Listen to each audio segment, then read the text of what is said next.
Back in the summer of 1984, me and an old high school buddy, Connor, were self-publishing a horror zine out of my mom and dad's basement over in Shreveport. For those who don't know, zine is short for magazine, but the term specifically refers to any small-time self-publishing operation where the prints are either sold for a few cents, if not given away for free. The 80s and early 90s were the golden age of zines. It's no coincidence that zines basically died out once website creation became easy, so think of zines as being like the internet before the internet was even a thing. They plugged a gap in the demand for uncensored underground and everything from punk rock to anarcho-communism, and like I already mentioned, ours were centered around the horror genre. We called it head trauma, and the covers always featured different drawings of this mascot character that Connor designed. It was a guy with an HT shirt whose head was revoltingly cracked open due to the titular head trauma. Each issue was filled with a bunch of gruesome, poorly written horror stories, usually penned by me while Connor dealt with the illustrations. We also included a bunch of horror-related news stories, new film releases and the like, then our final section was a bunch of what we called readers' correspondence. The RC section consisted of 1 or 2 letters from our readers, which tended to be their own stories of real-life horrifying events. I'd say about 70% of these were written by yours truly, partly to pad out the issues and partly to make it look like we had more readers than we did. But then every so often, we'd get a letter from an actual reader. Most of these submissions were either completely unintelligible or were just too tame to make it into the pages of our gruesome little horror zine. However, other times the submissions were actually pretty good, and in 1 or 2 cases, genuinely scary. And this is the story of the second truly scary letter that we got from a person claiming to be a reader, and how it culminated in the most terrifying few moments of my life. So we had this P.O. box set up so nothing would show up at my parents' house, but having one also made us look like a legitimate business too, which probably helped with the submissions, but I don't know.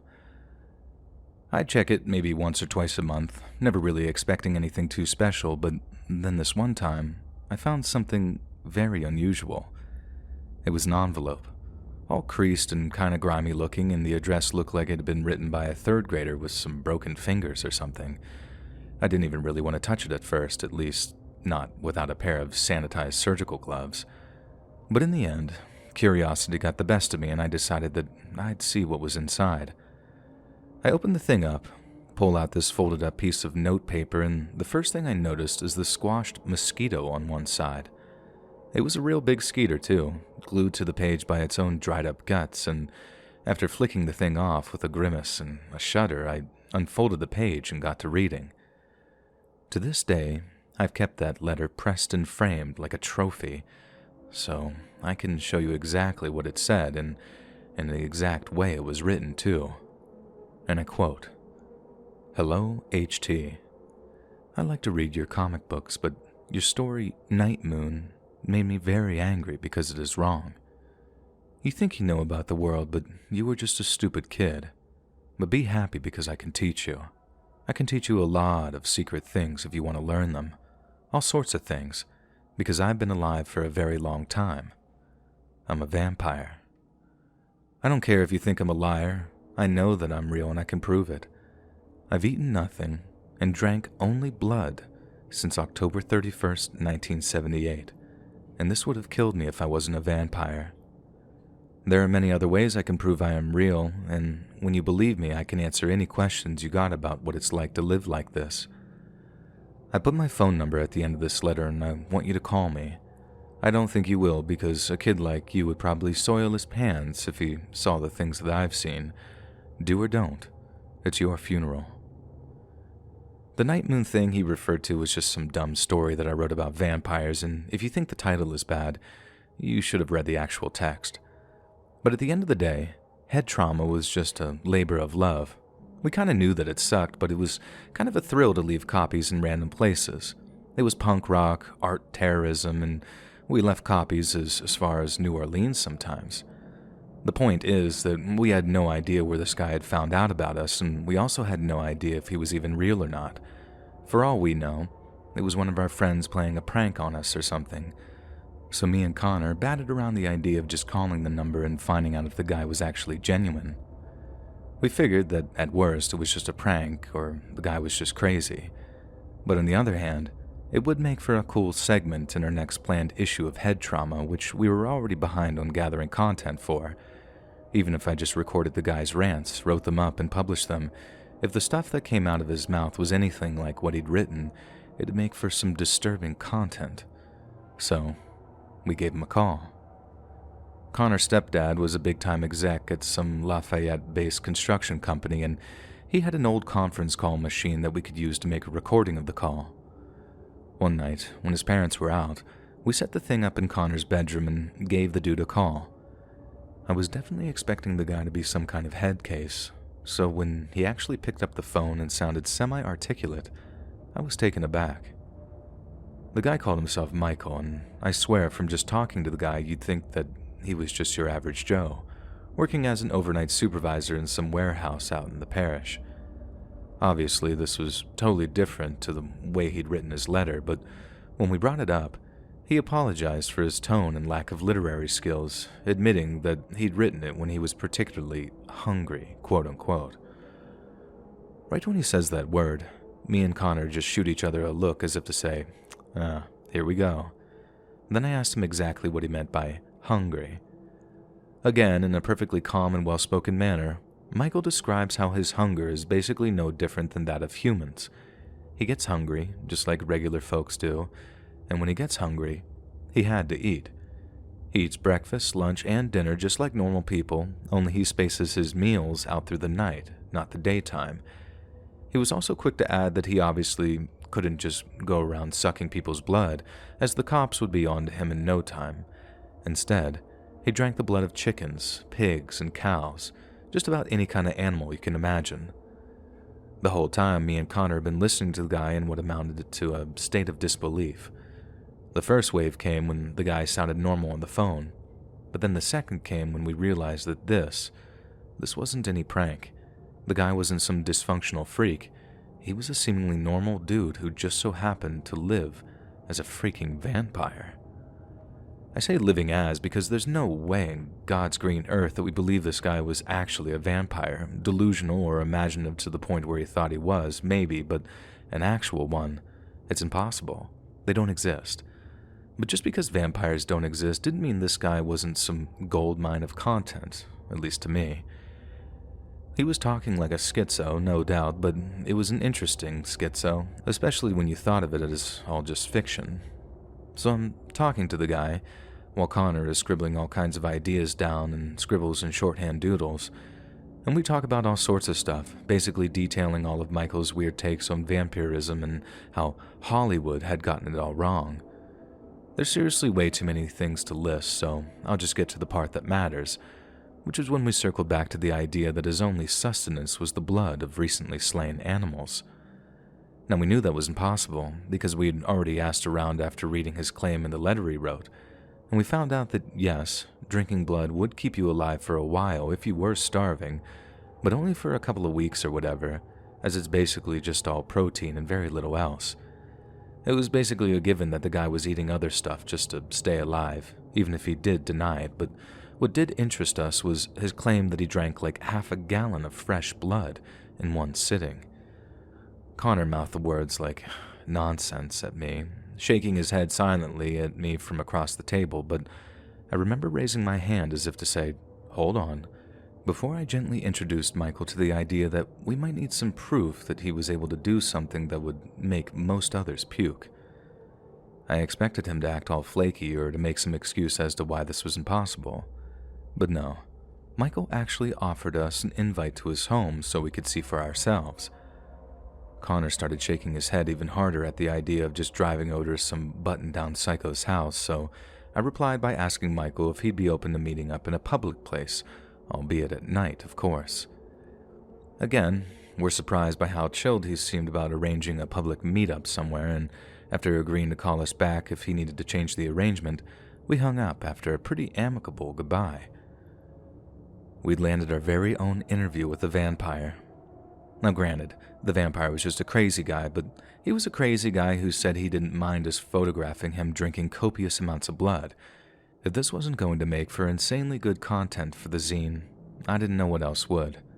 So as crazy as it sounds, we actually started preparing to meet with Michael. We got together a camera, a fairly new cassette recorder, Connor's dad's gun, just in case things got weird, and one other thing. We brought a chicken, a live one, from a guy in my neighborhood who kept a hen house in his backyard. I know, it was a dumb, cruel idea, but we didn't want this guy to show up with a half-gallon of corn syrup so he could pull off an elaborate piece of fakery. We figured if he really did live the life that he said he did, he'd probably appreciate us bringing along a little snack. That way, we could photograph him biting into this live chicken, or whatever he does, and beef up our reputation as a zine when we publish the pictures. After that, all we had to do was wait until about 10 p.m., when we drive over to a big old grocery store parking lot, the perfect combination of quiet and secluded, but public and well lit. When we arrived, there was no one waiting to meet us there. This didn't come as much of a surprise at first. We figured that he just bailed on us at 0 hour and that we'd have to drive home with nothing to show for the journey. But even so, we thought that we better just hang around for a while just in case anyone did actually show up. And show up they did. After maybe 10 or 15 minutes of sitting in my car, wondering if every car that went past would finally be Michael, one pulled into the lot and parked just a few spots away from us. It was a pretty nice car, and the guy that got out looked to be about mid-40s and sort of a dad type. But when he got out of his car and started walking towards us, we just knew. We called his name, and he replied, "Yep, that's me," before he came forward and tried to shake our hands.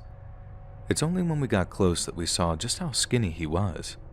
The dude looked like someone had just slapped a bunch of skin onto a skeleton and then brought it to life, and suddenly it got real believable that the guy lived on very little but fresh blood. I was actually scared to shake Michael's hand, but he seemed so nice at first that I figured it'd be rude not to. After all, we were basically going to exploit this guy's delusions to boost our zine's profile. The least we could do is shake the guy's hand, I guess. We exchanged a little small talk, with Michael actually making a joke of how nervous we seemed. That kind of broke the ice, and after that, we went over a couple of things to make sure that he was okay with us taking his picture. He had only one request, which was that he got to wear a balaclava since he didn't want any of his coworkers to see the pictures. We thought this was a reasonable enough request, so Michael goes to put his mask on while me and Connor just sort of stared at each other in disbelief for a second. Once we snapped out of it, we put the tape recorder on the hood of the car, switched it on, and then Connor went to get Michael's snack. We didn't quite know how he'd receive it, but just as he'd been since the phone call, he was real nice about it and thanked us for the gift. We got ready to take pictures, thinking that he was about to bite into its neck right then and there, but he laughed when he realized that that's what we expected of him. He told us that he visited butcher shops and slaughterhouses, that it was easy to get a hold of animal blood and that it came big and cheap. There was no need to endanger himself by hurting people, even though human blood was traditionally the most satisfying. He might have been a vampire, but he wasn't a monster. Those were his exact words too, and the laughter we let out sounded a little less nervous than it might have done otherwise. Michael's little feeding ritual was pretty civilized. He just poured the blood into a glass and then drank it. Fortunately, he brought his own blood in his own cup, but for the sake of the shoot, he agreed to slaughter the chicken before drinking its fresh blood. We moved around behind the car, just so any curious passerby wouldn't be able to get a look at what we were doing. Then right as we got the camera ready, Michael took out a small penknife, took the chicken out of the box, and started waving it back and forth by its feet. The chicken went from flapping around to completely limp in a matter of seconds, and I remember thinking, Jesus, this guy's done this before, huh? Next thing I know, he kneels down, empty big gulp cup in front of him, and he cuts the chicken's throat with a knife. Not even just one slice either. He literally sawed into the chicken's neck for a second before it jerked its head back. The blood came out slow at first, not the kind of spray that I was imagining, but after a few seconds, it became this steady drip into the cup and continued until it was about a third of the way full. There wasn't much in there at all by the looks of things, but Michael seemed to appreciate that we wanted to see something firsthand, so he just went along with it, even if he was quick to tell us that the amount wouldn't even constitute a light snack for him. Then, after asking us if we were ready, Michael gulps the whole thing down in one go. Call me crazy, but I thought Michael ruled in that moment. Real or not, crazy or sane, the guy was a legit blood drinker, and I thought he was just about the most hardcore dude I'd ever met, especially since he had the appearance of some button-down office worker. He repeated what we assumed to be the lie about drinking nothing but blood, but then after that, I think we were just a little too gassed on what we'd seen to think of any serious questions to actually ask him. I remember asking him if he was into metal, and he wasn't. Connor asked if he had a wife or kids or anything, and he said no. Then right as we asked what year he was born, something we'd neglected to do during that first call, Michael started to act a little strangely. The whole time he'd been super friendly and easy to talk to, which I know sounds crazy considering how obviously unhinged he was, but that's the truth. It just seemed like he was happy that someone was paying some interest in him, so I figured the last thing he wanted was to scare us off. But then he did scare us off, and he scared us bad. Over the course of a minute or two, Michael went from smiley and talkative to quiet and uneasy. The only way I can describe it is, you know when someone seems like they're about to puke? They go quiet, start touching their stomach, blowing out air, stuff like that. Well, that's what Michael was doing. I asked him if he was okay, thinking he was about to puke up the chicken blood that he just drank, but he replied by assuring me that he was okay and that he just needed a minute. He stared off into the distance for a second, trying to regain his composure or something, then the next thing, he just shoots me this look. This dead-eyed, soulless look, and starts to breathe heavy. I swear, man, I must have watched 1,000 horror movies by that time. All the old Argento stuff, Hammer horror, weird Japanese stuff, and experimental Soviet cinema. But nothing scared me quite the way that Michael did looking at me that night. It was just how quick he turned, and how drastic. He went from a nice middle-aged guy to looking like a monster, and it didn't help that there was still a little blood in his mustache either. It lasted maybe only 1 or 2 seconds, until I piped up and said his name. He seemed to snap out of it, giving us an apologetic look, then told us that he had to leave. You can bet your bottom dollar that we didn't have a single objection him to doing exactly that. In fact, I think we were back in my car and driving out of the lot before he'd even got his keys out of his pocket. Connor was just as terrified as I was. He was the one with his dad's gun, meaning he was the one who would have to use it if things went south. And for a few seconds back there, things really did seem like they were about to go south, and fast too. We were so scared that for a while, we seriously debated not publishing the story or any of the pictures. We had to call Michael just to make sure that he was cool with it before actually going ahead with it. He was real nice on the phone that second time, and he apologized for suddenly leaving like he did, but let me tell you, I'm really glad that we chose to meet in a public place like that. Now, we published the story, published the pictures, and really got zero reaction and felt totally heartbroken. We felt like we'd uncovered a huge story, something that larger publications would kill to get their hands on, but the scoop didn't generate any more hype than usual, and some people outright accused us of faking the whole thing. Most thought it was a cool story, but that's all it was. A story. One backed up with misleading pictures of a guy conveniently in a mask. It was incredibly frustrating not to be able to properly convey just how terrified I was, and being the only 2 witnesses to it really strengthened my friendship with Connor. Neither of us believed the dude was an actual vampire, but that wasn't the problem.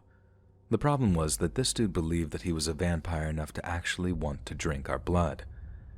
It doesn't take a genius to figure out why he was staring at me the way he did. Not in my mind, anyway. And the fact that he just walked off like an alcoholic walking away from a bar. It was chilling. Beyond chilling, in fact. It was terrifying, looking back.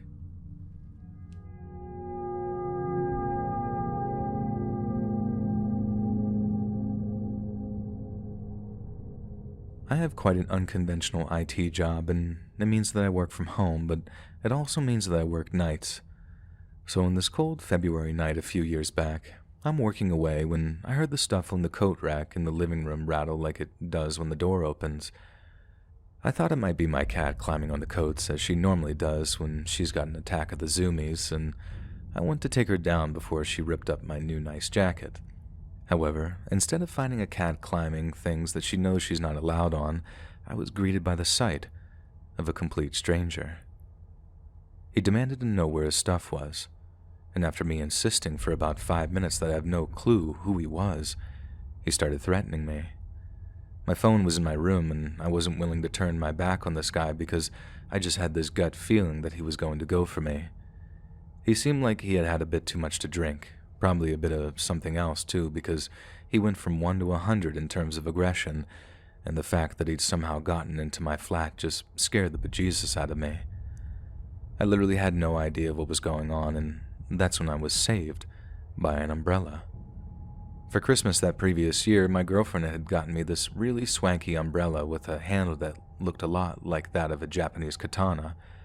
It cost her almost 200 quid for the research that I did, and it was worth every penny in more than one respect. It looked really real, to the point where I actually felt a bit uncomfortable carrying it out and about with me. It was extendable, so it wasn't like a big sword, but one of those smaller katana-type swords whose name I'm sure someone in the comments is bound to help me out with. It also had this fake leather sheath-type holder to it, meaning that when you put it away, it looked so much like a little sword that it was uncanny. And that's what saved me from God knows what that night. I grabbed the umbrella, then grabbed a hold of the handle like I was about to unsheath it, and it worked, almost too well. The guy actually put his hands up like, please don't shoot me kind of motion, then started backing up, saying that he'd just leave if I allowed him to. But the trouble was, I was blocking his exit, so I had to circle around him to give him some room to get out. The whole time I'm thinking, if he calls my bluff on this brawly, I'm up the creek, because if it came to it, I'd be defending myself with a freaking umbrella when I had no idea if he had any weapons on him.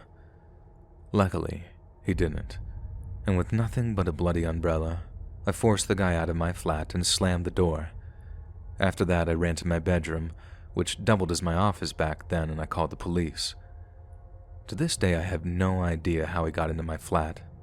The police thought I accidentally left the door on the latch, but told me to change the locks just in case. Not very encouraging outcome, but there was very little they could do.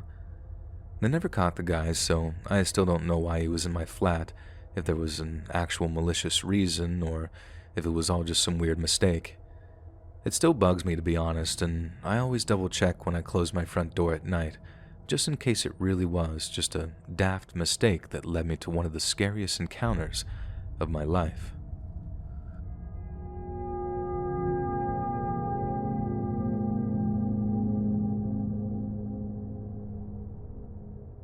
Way back when I was a teenager, but still living with my parents, I used to have this super messed up sleeping pattern, and every night after they went to bed, I had this little ritual. I'd go down to my car, smoke up, listen to music, and just kind of zone out. Sounds kind of dumb, but those are some of the fondest memories of my teenage years. I discovered a ton of new music that way, and I felt that I had my own space to really do my own thing, and looking back on it, I think it served as meditation time to work out stuff that I had going on in my head. It was my chill-out time, something I valued, but then on one occasion, things got pretty freaking creepy.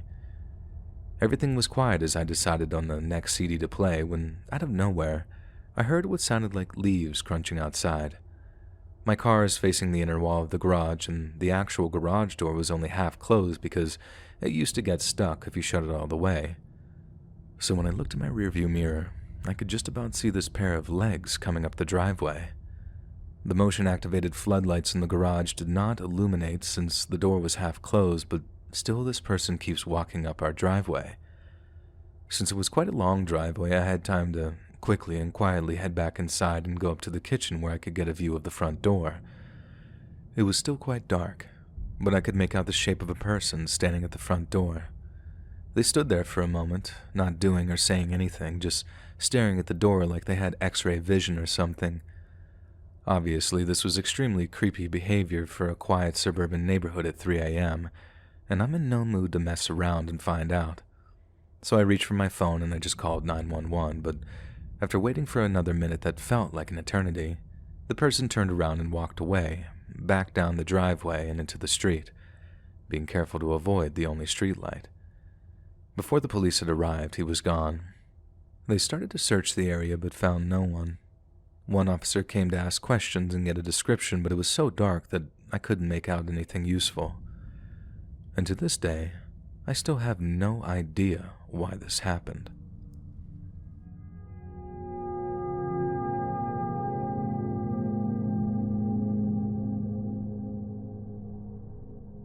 So to start, let me make it clear that I was young, naive, and trying to be helpful.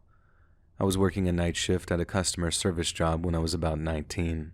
I'm a male, lightweight, and I don't really work out, and I never carry anything for self-defense because I don't really have much on me that I consider valuable to lose.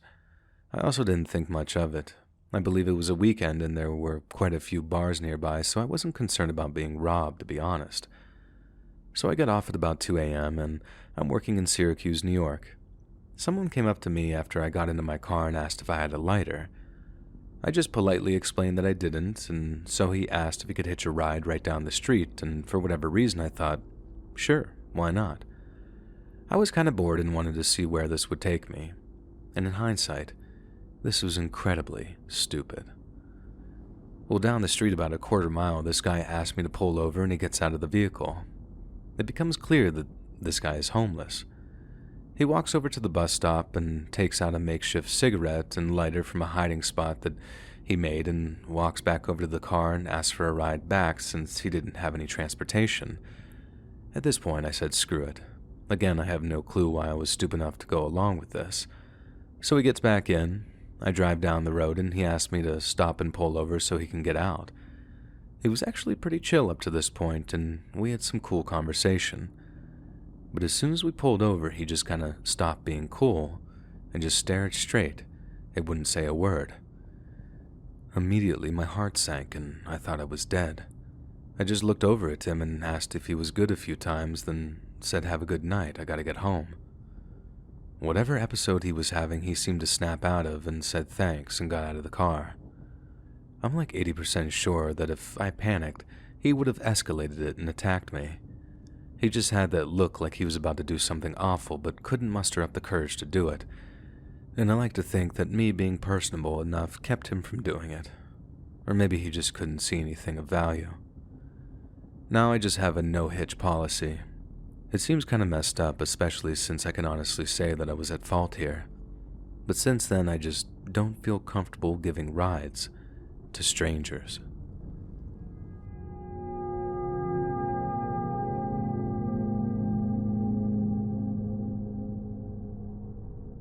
So, I had a pretty crazy upbringing, and this is one of those stories that raises more questions than it answers. But just try to bear with me and appreciate it for what it is. I was finishing a book at around 4 a.m. and decided to get a drink of water, and when I got closer to my bedroom door, I realized that I could smell burning plastic. There was a small fire in the living room, and my mother was asleep on the couch right next to it, and my sister was just a few feet away in her room. I was surprised, to say the least. I yelled fire to wake up my mom, told her to get my sister, and I went back into my room to get my phone to call 911. We went outside and stood on our lawn as the flames started to consume the living room, finally hitting some of my mother's hair products, and the windows shattered just after I pulled my mother back from going back inside to get her purse. She had inexplicably a bunch of cash in her purse on the couch. So I'm glad I pulled her back, though. Eventually, the department came. Neighbors came out to see what was going on. I wasn't wearing any pants or shoes. My reptiles died in the fire, and I was devastated. Now, why is this creepy? Well, how did the fire start, you might ask? I don't know. My mother was married to a meth-addled skinhead scumbag, and where was he when the fire started? Outside, tweaking over his many paranoias. This guy was an absolute nightmare. Did he start it? I'm not sure. At the time, he seemed as surprised as we were, but looking back, I truly do wonder.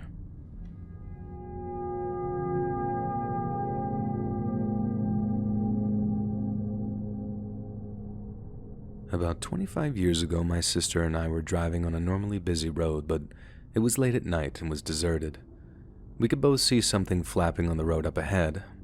I asked what it was, and my sister said she didn't know, but that it looked like a black garbage bag. I agreed. It really looked like a bag lying on the road being whipped lightly by the wind. As we approached it, it completely changed shape.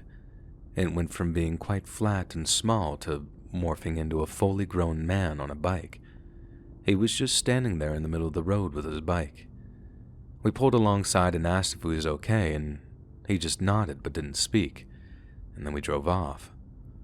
We still talk about it because it was the strangest, creepiest thing ever, and we both still can't explain what it was that we saw.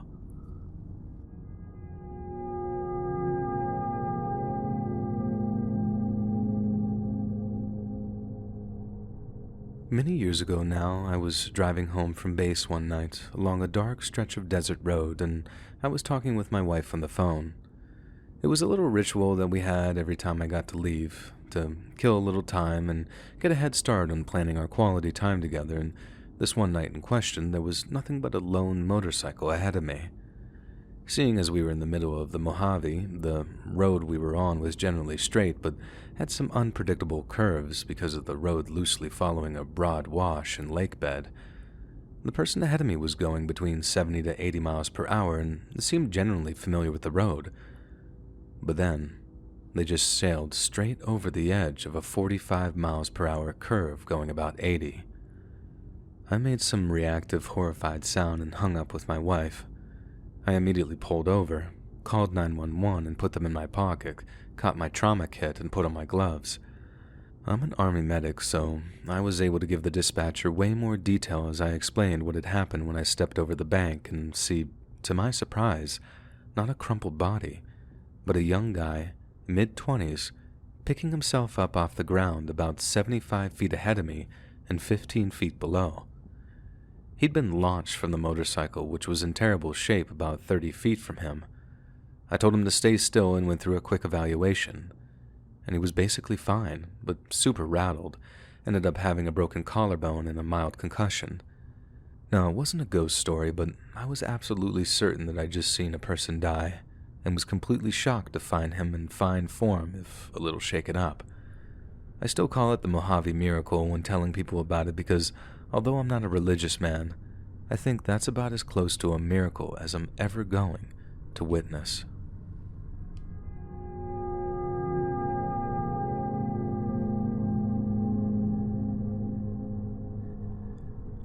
When I first got out of the Army, I used to live out in the middle of nowhere here in Arkansas. Since I lived alone at the time, it was all I could afford without breaking into my savings too hard, and the place was a total mess. But it was also very big. It was a large 3-bedroom home, 2 stories, and I guess the realtor figured that I was going to fix it up, but I just needed a place to live that wasn't around too many people, so it suited me perfect. Anyway, the house was right on the highway, and a dirt road connected to that highway connected my place to houses that were a few acres behind my own. It was around midnight one night when I was still awake in the room where I kept my PC. All the lights were off, and suddenly I could have sworn that I heard voices on the front porch of my home. My PC room was connected to that porch by a window. I immediately tensed up and listened. I couldn't make out much, but I was still so sure that I heard someone speaking. Another detail about the house at the time was that the front door and most of the windows, thank God not the case for the one in my office, didn't have blinds or any means to cover them up. Up to this point, since I lived in the middle of freaking nowhere, I didn't lock my doors most of the time either. Looking back, I think I had my front door locked, but at the time I couldn't remember if it was. There were far too many exposed windows to just walk up to it and lock it too, at least to my paranoid mind that night. Most of my lights were off, thankfully, though, so I slipped back to my bedroom, which was down a hallway, and I grabbed my shotgun and locked the door to my bedroom and waited. I still remember putting my iPhone to the base of the door, turning on the camera and using it to see out into the connecting hallway in case someone had come inside. Thankfully, I never saw anyone. I finally fell asleep a few hours later. But later, though, I heard about how a neighbor on my dirt road had had a son that had been arrested in another state. The son had broken out and fled back home to that exact house around the time I heard those voices on my porch. He'd been tracked down eventually and arrested there, and it was only half a mile from my home.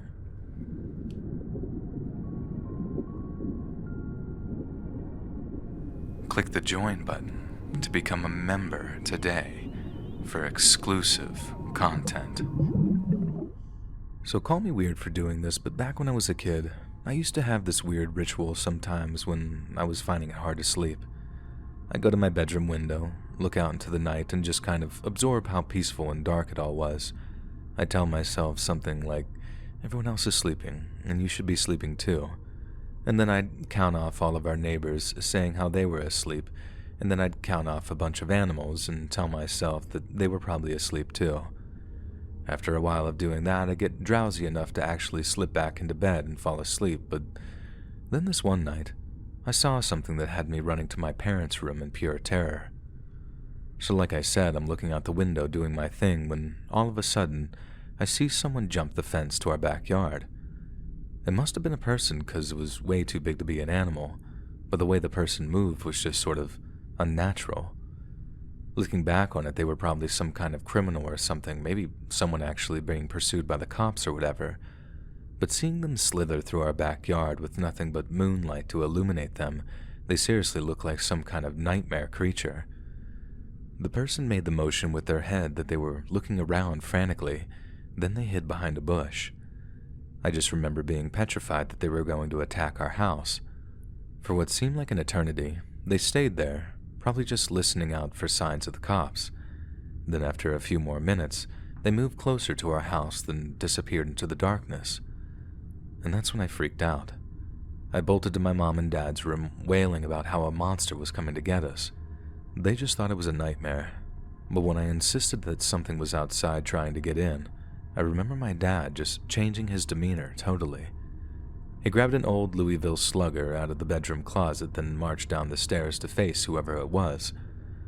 There was no one there, and I figured the guy had jumped our fence after finding a spot that he could clear or something, but at the time, I was inconsolable. The fact that my dad had grabbed a weapon before going down to fight whatever it was that was trying to get to us, that just confirmed in my mind that we were in extreme danger. I didn't want my dad to get hurt, and if he did, there was no one left to protect me and my mom. The thought sent me into a full panic attack before my dad returned to finally calm me down. My parents still tell this story, most recently to a girl that I was dating who found it equally amusing. I mean, I guess I do too. I was just a kid after all, but I swear, I was so scared that the memory is just burned into my mind, even all this time later.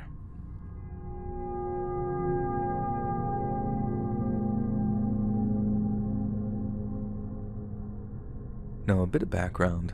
I'm a truck driver, specifically doing shuttle runs for a factory in my city. I run loaded trailers from the factory downtown to a warehouse about 20 miles away, where I drop my loaded trailer, exchange it for an empty, and take it straight back to the factory. I run this route about 7 to 8 times a night. I'm told it's a diamond in the rough as far as trucking jobs go. Anyway, my route has me cross this rather precarious highway bridge on the return trip. The bridge is only 2 lanes wide with no shoulder. The speed limit on the highway is 70 miles an hour, but this bridge has a steep drop and a sharp curve down to surface level, so the recommended speed to take this curve is about 45 at minimum. A few months ago, at around 2 a.m. on a Wednesday, I was in the process of rounding this curve when a car was blocking the bridge, and I nearly plowed right into it. The car didn't lose any control or smash into anything. There weren't any tire tracks on the pavement, and the car didn't have any damage. The car in question was a brand new Mercedes SUV with dealer tags, so it probably wasn't broken down. And nobody was in the car. Whoever was driving must have just decided to come to a complete stop in the middle of this practically blind corner, get out of his car, and walk away. The car couldn't have been there for longer than 20 minutes or so. It wasn't there when I drove past that bridge in the other direction. I didn't see anyone walking along the highway either. I have no idea what was going on with the car, but I unclenched my seat out of my butthole a minute later, and I called the cops to get that car, and I never heard anything about it afterward.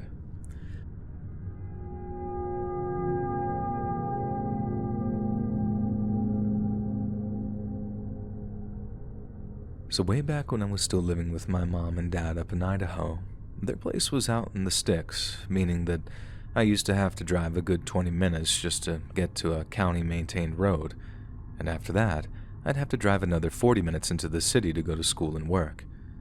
I'd go to school in the mornings and afternoons, then at night, I'd bartend at this little steakhouse for my beer money.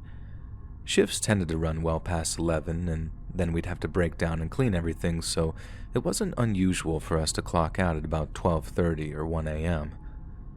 So this one night, I'm driving home, totally exhausted, and I get to the end of the pavement and start blasting down this tiny dirt road in that real country dark where all you can see is a little cone of headlight in front of you.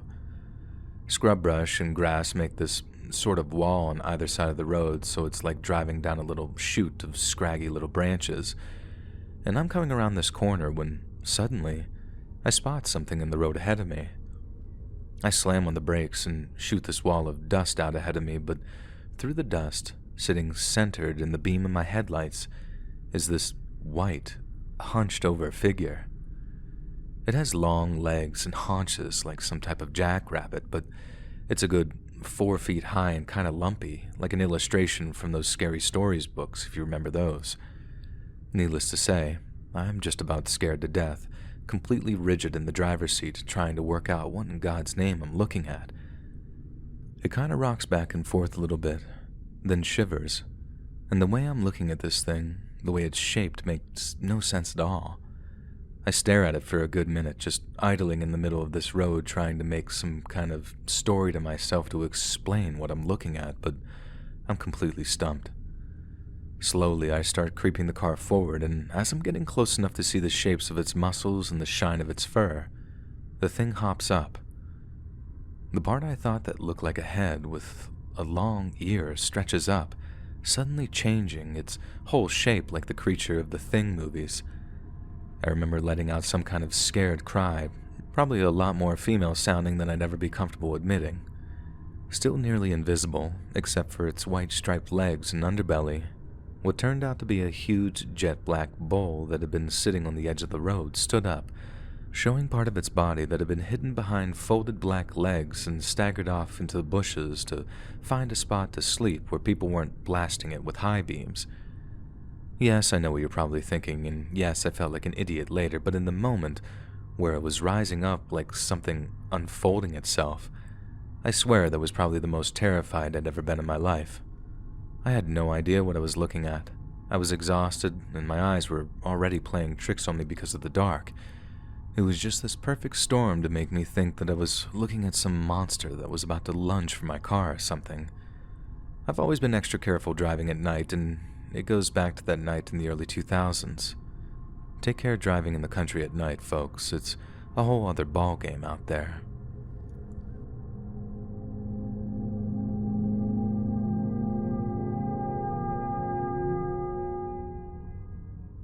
Back when I was in high school, I stayed over one night at a friend's house because she had an EKG the next day and wasn't allowed to sleep for it. She knew that I was a night owl, so she usually invited me over to keep her company and make sure that she didn't snooze off whenever this happened. So one of these nights, we're sitting in her room at around 2:30 or 3 a.m., and her parents and her little brother had all gone to bed sometime at around 10ish. And none had exited their room since, so we're sitting there, chatting about whatever we would have been chatting about at that time, and her doorbell rings. Now keep in mind, she has a distinctive doorbell sound. It's not a simple ding or chime, but more of a short music-y tone, so we knew that we couldn't have misheard it. So we went into the living room, me leading in pitch blackness because we weren't allowed to turn on the lights after her parents went to sleep, and the only light in the room from the hallway is coming from the moonlight shining through the clear screen door where the doorbell was. From our position, we can't make out anyone near the doorway outside, and we kind of just laugh it off and credit it to our imagination or a fluke. Then as we're walking back down the dark hallway to her room, we heard it again. At that point, my friend decided to step outside to look around, which is something I don't think she'd ever have decided to do if she wasn't so sleep-deprived. She's usually faint-hearted, if we're being honest. And even though I thought we could have figured out a better plan, I had her back, so I quickly followed her outside and stepped onto her brick driveway, just about ready to fight if we needed to. And for our lives, we could not figure out what happened. She lived in an affluent neighborhood with big, spacious, well-mowed yards, so you'd have thought that we'd see someone dashing away if they had simply rung the doorbell and ditched. and each side of the house on our left and right were fenced off high, and it was unlikely they would have been able to run and leap over. And we timidly checked around her car, even inside and under it, and just nothing. No signs anyone had been there or around the yard, and to this day I have no clue what was going on outside. Maybe a faulty doorbell, but she insisted after that it never had problems. It still kind of gives me chills thinking of it.